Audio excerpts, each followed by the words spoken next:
तुलसी में रोज जल चढ़ाने और तुलसी के पास दीपक जलाने से क्या फल मिलता है? दोस्तों, एक बार की बात है, देवी सत्यभामा भगवान श्री कृष्ण के पास आती हैं और उनसे पूछने लगती हैं कि हे स्वामी, आप नित्य तुलसी को जल देते हैं और देवी रुक्मिणी नित्य तुलसी के पास दीपक जलाती हैं। इसके पीछे क्या रहस्य है? कृपया आप मुझे तुलसी को जल देने और तुलसी के पास दीपक जलाने का महत्व सुनाइए। भगवान श्री कृष्ण कहते हैं कि हे देवी सत्यभामा, तुमने अत्यंत महत्वपूर्ण प्रश्न किया है। देवी तुलसी लक्ष्मी का ही अवतार है। देवी तुलसी भगवान विष्णु को अत्यंत प्रिय है, इसलिए यह मुझे भी सबसे अधिक प्रिय है। मासों में कार्तिक और वनस्पतियों में मुझे तुलसी प्रिय है। जो भी मनुष्य तुलसी को जल देता है, उस पर मेरी कृपा सदैव बनी रहती है। और जो भी मुझे तुलसी पत्र डालकर भोग चढ़ाता है, मैं उसे प्रेम से स्वीकार करता हूँ। तुलसी पत्र के बिना मैं किसी भी प्रकार का भोग स्वीकार नहीं करता। हे देवी, अब मैं तुम्हें तुलसी को जल देने और तुलसी के पास दीपक जलाने का महत्व सुनाता हूँ, इसलिए तुम इस कथा को ध्यान से सुनो। जो भी स्त्री इस कथा को ध्यान से और पूरा सुनती है, वह सदा सुहागन रहती है। उसके घर में सुख समृद्धि आती है और दरिद्रता का नाश होता है। देवी सत्यभामा कहती है कि हे स्वामी, मैं इस कथा को ध्यान से पूरा सुनूंगी। कृपया आप मुझसे यह कथा कहिए। तब भगवान श्री कृष्ण देवी सत्यभामा को वह कथा सुनाने लगते हैं। भगवान श्री कृष्ण कहते हैं कि हे देवी, मध्य देश में श्याम शर्मा नाम का एक वैश्य अपने पत्नी के साथ रहा करता था। वैश्य के पास किसी चीज की कोई कमी नहीं थी। ईश्वर की कृपा से उसके पास सब प्रकार के सुख ऐश्वर्य थे, किंतु उस वैश्य की कोई संतान नहीं थी, जिस कारण से वह सदैव ही दुखी रहा करता था। उसे वैद्य ने संतान प्राप्ति के लिए कई उपाय बताए। उसने दान धर्म किया, अनेक प्रकार के वैद्य भी बुलाए, उसने नाना प्रकार के उपचार भी करवाए, किंतु फिर भी उसे कोई संतान नहीं हो रही थी। फिर एक दिन वह वैश्य महामुनि वशिष्ठ जी से मिलने के लिए उनके आश्रम पर जाता है। मुनि वशिष्ठ श्याम शर्मा का स्वागत करते हैं और कुशल मंगल पूछते हैं। तब वह श्याम शर्मा मुनि वशिष्ठ जी से कहता है कि हे मुनिवर, मैं अत्यंत दुखी हूँ।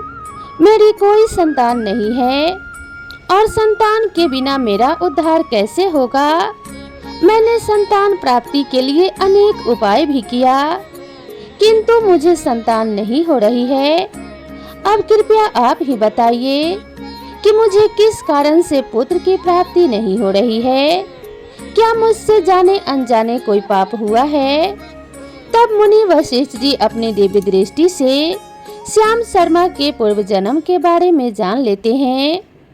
वशिष्ठ जी कहते हैं कि हे वत्स, पिछले जन्म में तुम्हारे द्वारा घोर पाप हो गया है।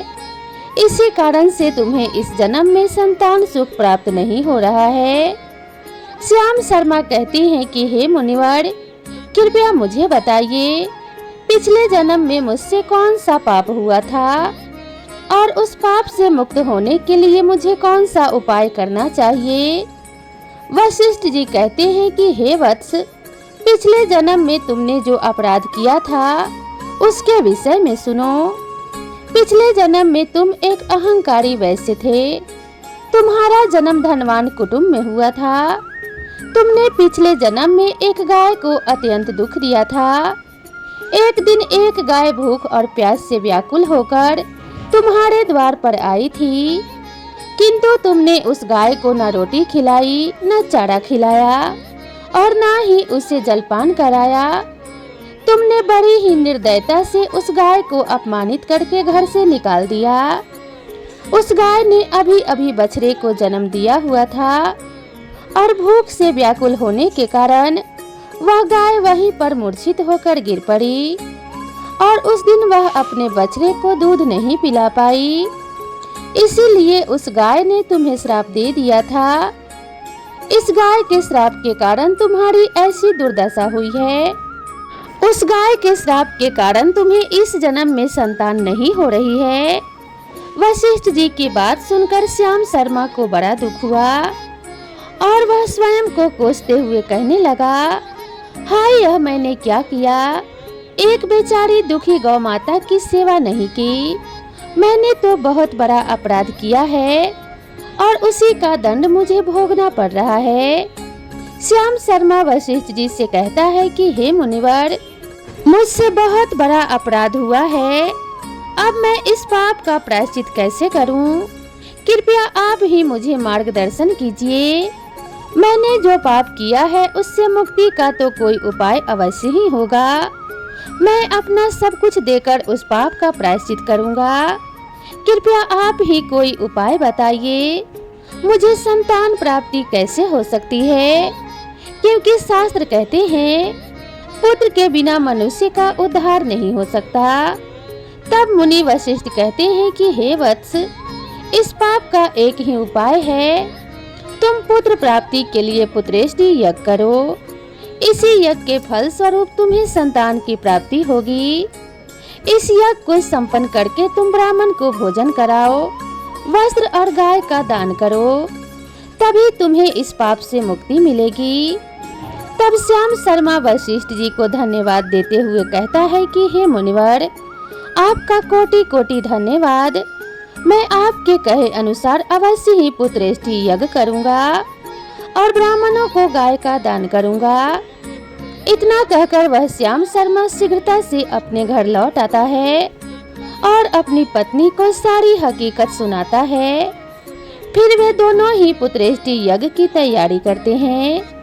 अनेक ऋषि मुनियों को निमंत्रण देकर वह श्याम शर्मा पुत्रेष्टि यज्ञ संपन्न कराता है और उन ऋषि मुनियों तथा ब्राह्मणों को गाय का दान करता है। यज्ञ के संपन्न होने के पश्चात यज्ञ की आग से अग्निदेव प्रकट होते हैं और उस श्याम शर्मा से कहते हैं कि हे श्याम शर्मा, आज तुम्हारा यज्ञ सफल हुआ है। तुमने पुत्र प्राप्ति के लिए यह यज्ञ किया था, इसीलिए तुम्हें मेरी कृपा से एक पुत्र की प्राप्ति होगी। किंतु तुम्हारे पुत्र की आयु केवल 18 वर्ष की होगी और 18 वर्ष समाप्त हो जाने के पश्चात तुम्हारे पुत्र की मृत्यु हो जाएगी। इतना कहकर अग्निदेव अंतर्ध्यान हो जाते हैं। पुत्रेष्टि यज्ञ करके और अग्निदेव से पुत्र का वरदान प्राप्त करके वह श्याम शर्मा बहुत प्रसन्न तो हुआ, किंतु उसे बहुत बड़ा दुख भी हुआ। श्याम शर्मा ने सोचा, पुत्र न होने से अच्छा है कि कम से कम आयु वाला पुत्र ही हो जाए। फिर वह पहले की तरह ही अपने कार्य में लगा रहा। कुछ ही दिनों के पश्चात उसकी पत्नी ने गर्भ धारण किया। श्याम शर्मा ने पुत्र के जन्म से पूर्व किए जाने वाले सभी संस्कार किए और फिर उसे एक अत्यंत सुंदर पुत्र की प्राप्ति हुई। वह बालक बड़ा ही तेजस्वी दिखाई पड़ रहा था। श्याम शर्मा ने पुत्र के जन्म के बाद किए जाने वाले सभी संस्कार किए और पुत्र को गुरुकुल में शिक्षा प्रदान की। श्याम शर्मा का पुत्र जैसे जैसे बड़ा होने लगा, श्याम शर्मा को बहुत अधिक चिंता सताने लगी। फिर जब उसका पुत्र 16 वर्ष का हुआ तो श्याम शर्मा की पत्नी ने उससे कहा कि अब हमें अपने पुत्र का विवाह कर देना चाहिए। हमारा पुत्र अब विवाह के योग्य हो गया है। श्याम शर्मा ने कहा कि हे प्रिय, विधि के विधान के अनुसार हमारे पुत्र की आयु केवल 18 वर्ष की ही है। 18 वर्ष के पश्चात हमारे पुत्र की मृत्यु हो जाएगी, इसीलिए हमें इसका विवाह करके किसी कन्या के जीवन को बर्बाद नहीं करना चाहिए। वह तो 2 वर्षों बाद ही विधवा हो जाएगी, फिर उसे जीवन में अनेक कष्ट सहने पड़ेंगे। लेकिन श्याम शर्मा की पत्नी नहीं मानी। वह अपने पुत्र का विवाह होता देखना चाहती थी। श्याम शर्मा की पत्नी कहती है कि हे नाथ, कुछ भी हो, मैं तो अपने पुत्र को अविवाहित मरते हुए नहीं देख सकती। हमारे पास किस चीज की कमी है? हमारी पुत्र वधू इस संपत्ति को प्राप्त करके सुखी जीवन जी सकती है। इसीलिए आप संकोच ना करें और हमारे पुत्र के लिए एक सुंदर कन्या की तलाश करें। अपने पत्नी के मन के आगे श्याम शर्मा की एक न चली और फिर वह पुत्र के विवाह के लिए मान गया। फिर उसने पास ही के नगर में रहने वाले एक अत्यंत गरीब वैश्य की पुत्री के साथ अपने पुत्र का विवाह संपन्न कर दिया। श्याम शर्मा की बहू का नाम सुभद्रा था। वह अत्यंत गुणवान, चरित्रवान और पतिव्रता नारी थी। वह अपने पति की मृत्यु को बात को नहीं जानती थी। सुभद्रा नित्य अपने सास ससुर और अपने पति की सेवा करने लगी। वह सभी के साथ बड़े प्रेम से रहती और कभी किसी की आज्ञा का उल्लंघन नहीं करती थी। उसने अपनी मधुर वाणी और कार्यकुशलता से सभी के मन को जीत लिया। इस प्रकार से 2 साल बीत गए और फिर वह समय निकट आ गया जब श्याम शर्मा के पुत्र की मृत्यु होने वाली थी। श्याम शर्मा को बड़ा भय लगने लगा। फिर एक दिन उसने अपनी बहू को बुलाया और उससे क्षमा मांगते हुए कहने लगा कि हे बहू, तुम मुझे क्षमा कर देना, मैंने तुम्हारे साथ बड़ा अन्याय किया है। सुभद्रा ने कहा कि हे ससुर जी, आप ऐसा क्यों कह रहे हैं? आप मुझसे क्षमा मांगकर मुझे लज्जित ना कीजिए। मैं आपसे छोटी हूँ, आपकी पुत्री के समान हूँ। कृपया आप संकोच न करते हुए आपके मन में जो भी बात है वह कह दीजिए। मैं आपकी आज्ञा का पालन अवश्य करूँगी। फिर श्याम शर्मा कहने लगा कि हे पुत्री, तुम कल्याणी हो, तुम एक महान पतिव्रता हो, किंतु मेरे पुत्र के साथ तुम्हारा विवाह होने से पूर्व मैंने तुमसे एक बात छुपाई है। हमें पुत्र की प्राप्ति पुत्रेष्ट यज्ञ करने के बाद हुई थी और अग्नि देव ने हमें यह कहते हुए पुत्र प्राप्ति का आशीर्वाद दिया था कि हमारे पुत्र की आयु केवल 18 वर्ष की होगी।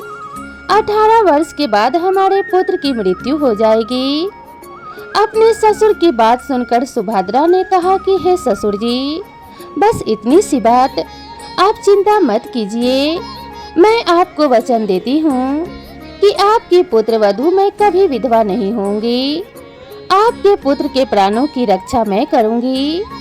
आप बस मुझे एक दीपक, जल का घड़ा और एक गाय लाकर दे दीजिए। मेरे पति के प्राणों की रक्षा इन्हीं से होगी। सुभद्रा की बात सुनकर श्याम शर्मा को बड़ा आनंद हुआ और वह कहने लगा कि हे बहू, जैसी तुम्हारी इच्छा, मैं तुम्हें वह सब चीज लाकर देता हूँ। इतना कहकर श्याम शर्मा ने अपनी बहू को वह तीनों चीजें लाकर दे दी। फिर जब वह दिन निकट आ गया जिस दिन सुभद्रा के पति की मृत्यु होने वाली थी, उस दिन सुभद्रा ने सुबह उठते ही तुलसी को जल चढ़ाया और उसे प्रणाम करते हुए तुलसी के पौधे पर एक चुनरी बांध दी और तुलसी माता से प्रार्थना करने लगी कि हे तुलसी माँ, मैं आपको चुनरी चढ़ा रही हूँ, कृपया अब तुम ही मेरे सुहाग की रक्षा करना। फिर सुबह के समय यमराज का एक दूत श्याम शर्मा के पुत्र के प्राण लेने के लिए उसके घर पर आ गया। जैसे ही वह घर में प्रवेश करने लगा तब तुलसी के पौधे ने उसे रोक दिया और कहा, हे यमदूत, इस घर में निवास करने वाली स्त्री ने मुझे चुनरी चढ़ाई है और इसीलिए अब इसके सुहाग की रक्षा मैं कर रही हूँ। तुम इसके घर में प्रवेश नहीं कर सकते। इतना कहकर तुलसी ने यमराज के उस दूत को घर में जाने से रोक दिया। वह दूत भयभीत होकर सुभद्रा के पति के प्राण लिए बगैर ही यमपुरी लौट गया। यमपुरी में जाकर उसने यमराज से कहा कि हे धर्मराज, मैं धरती लोक पर एक पुरुष के प्राण लेने के लिए गया था, किंतु तुलसी के पौधे ने मेरा रास्ता रोका। उस तुलसी के पौधे के कारण मैं उस घर में प्रवेश नहीं कर पाया। इस बात पर यमराज को बड़ा क्रोध आ गया। फिर उन्होंने अन्य 2 दूतों को बुलाया और कहा कि तुम अब शाम के समय सुभद्रा के घर जाओ। जब तुलसी का पौधा सो रहा होगा तुम उसके पति के प्राण लेकर यमलोक आ जाओ। फिर शाम के समय यमराज के 2 दूत सुभद्रा के घर की ओर निकल पड़े। सुभद्रा ने शाम होते ही तुलसी के पास एक दीपक जला दिया और उससे प्रार्थना की कि हे दीपक, अब तुम ही मेरे पति के प्राणों की रक्षा करो। यह दूत मेरे पति के प्राण लेने के लिए आ रहे हैं। फिर शाम हो गई, तुलसी का पौधा सो गया और यमराज के दो दूत सुभद्रा के घर के सामने आकर खड़े हो गए और सोचने लगे, अब तो इस मनुष्य के प्राण लेकर ही हम यमपुरी लौटेंगे। जैसे ही यम के दूत सुभद्रा के घर में प्रवेश करने लगे, तुलसी के पास लगाए हुए दीपक ने उनका रास्ता रोक दिया और कहा कि हे दूत, तुम अब इस सुभद्रा के पति के प्राण नहीं ले जा सकते। उस स्त्री ने मुझे प्रज्वलित करके उसके पति के प्राणों की रक्षा करने की प्रार्थना की है, इसीलिए अब मैं उसके पति के प्राणों की रक्षा कर रही हूँ। इसीलिए तुम आज उसके पति के प्राण नहीं ले जा सकते। तुम यहीं से लौट जाओ, नहीं तो मैं सब कुछ जलाकर भस्म कर दूंगी और मेरी अग्नि में तुम दोनों भी जलकर भस्म हो जाओगे। उस दीपक की बात सुनकर यमराज के दोनों दूत अत्यंत भयभीत हो गए और फिर से लौटकर यमराज के पास चले गए। वहां पर जाकर उन्होंने यमराज को सारा वृतांत सुनाते हुए कहा कि हे यमराज, आपकी आज्ञा का पालन करते हुए हम दोनों शाम के समय उस पुरुष के प्राण लेने के लिए गए थे, किंतु तुलसी के पास लगाए हुए दीपक ने हमारा रास्ता रोक दिया, इसीलिए हम खाली हाथ ही लौट आए हैं। यह सुनकर यमराज को बड़ा क्रोध आ गया। फिर उन्होंने अन्य 4 दूतों को बुलाया और कहा कि अब तुम सुबह उस सुभद्रा के जागने से पहले जाओ और उसके पति के प्राण लेकर आ जाओ। यमराज की आज्ञा पाकर दूत सुबह सुभद्रा के घर की तरफ जाने लगे, लेकिन इधर सुभद्रा ने रात को ही घर के दरवाजे के सामने जल से भरा हुआ लोटा रख दिया और उससे प्रार्थना की कि मेरे पति की रक्षा कीजिए।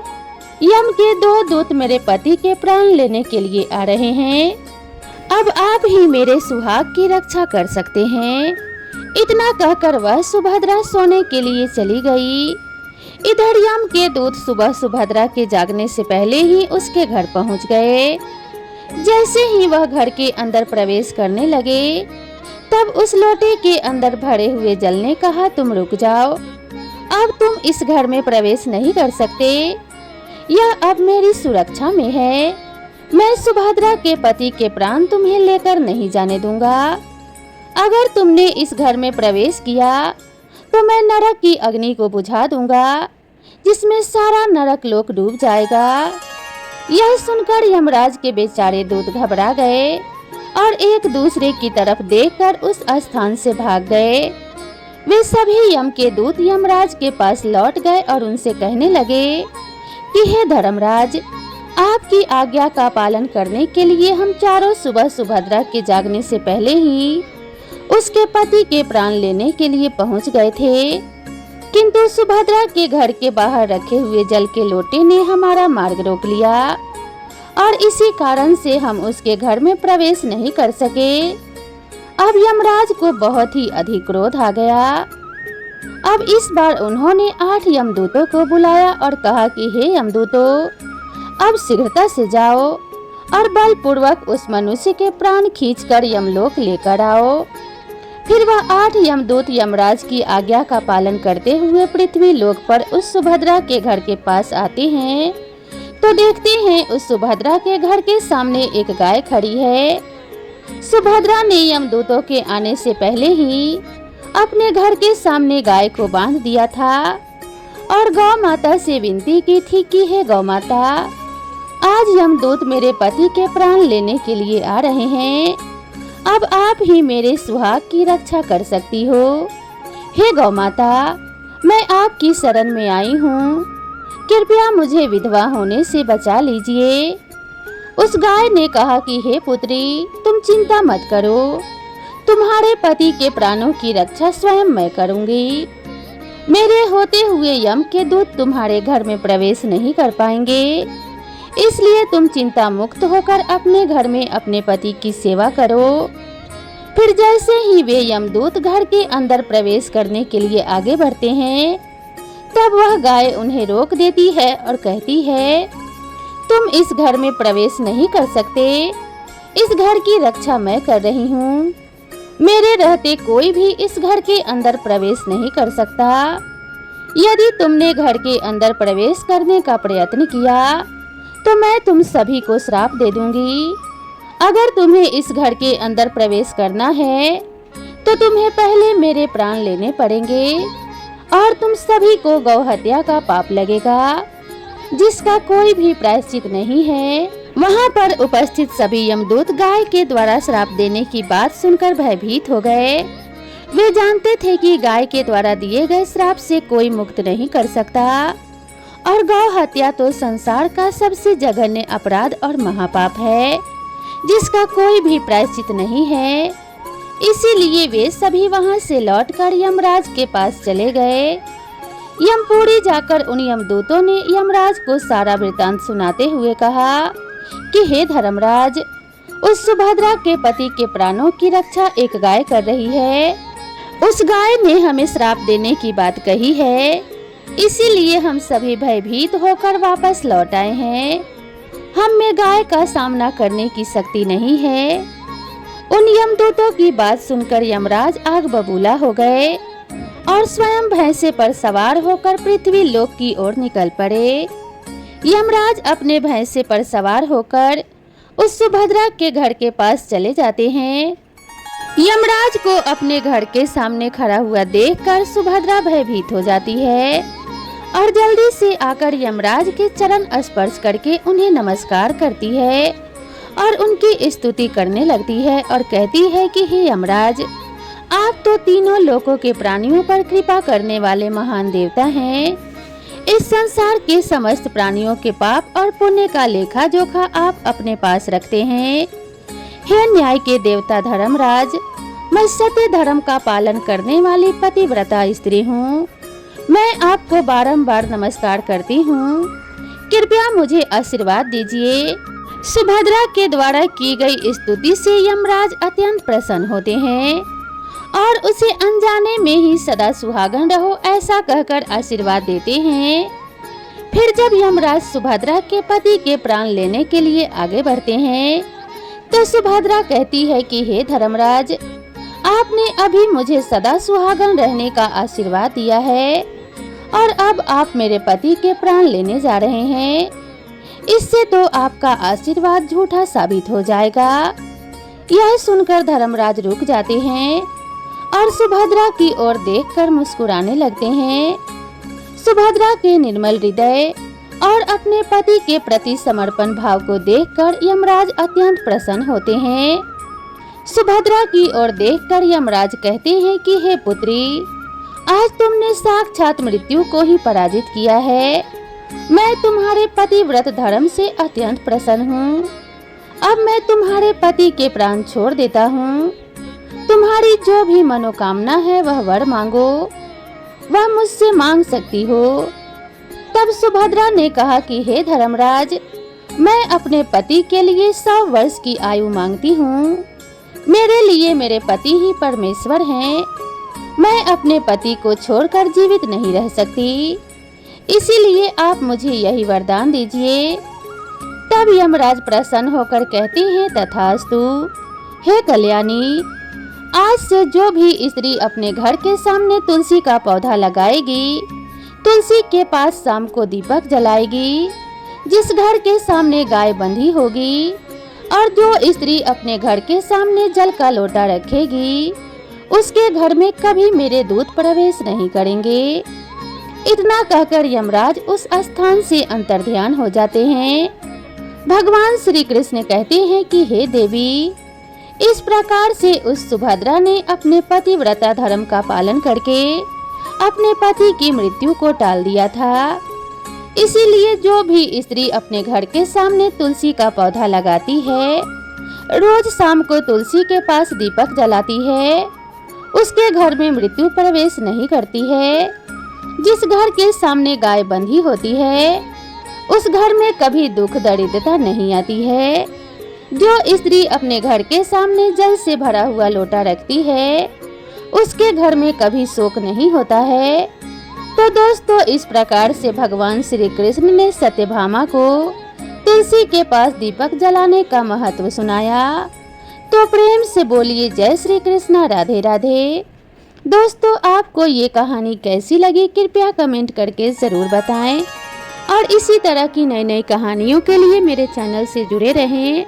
तो मिलते हैं इसी तरह की अगली कहानी के साथ, तब तक के लिए नमस्कार।